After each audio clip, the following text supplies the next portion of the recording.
मयूरभंज मुक्ति मोर्चार संगठन तरफ अतिरिक्त जिलापाल और अतिरिक्त जिला मुख्य चिकित्साधिकारी को दायीपत्र प्रदान।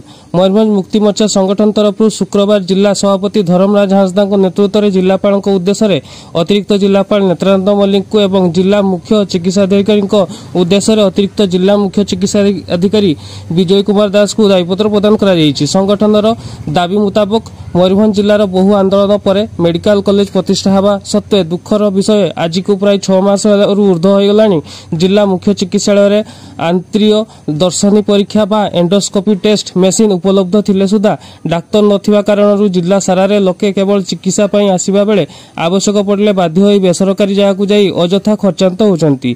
रोगी माने सेवा न पाई बहुत हंतसंत होचंती। ए बाबद हॉस्पिटल कर्तृपक्ष को जणाइथिले मध्ये कोनोसी सुफल मिलु नाही। एहाकु नै आज अतिरिक्त जिलापाल को एवं अतिरिक्त जिला मुख्य चिकित्साधिकारी को भेटी तुरंत एहार समाधान करा जाऊ बोली दायीपत्र उल्लेख कराଯାଇଛି। नचेत आगामी दिन में संगठन पक्षर आंदोलन करा जिवो।